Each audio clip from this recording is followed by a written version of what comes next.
Got one on the line through, guys. Feels pretty decent.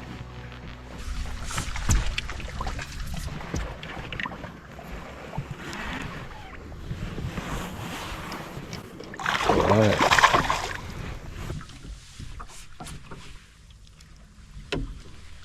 It's on that new live shad color.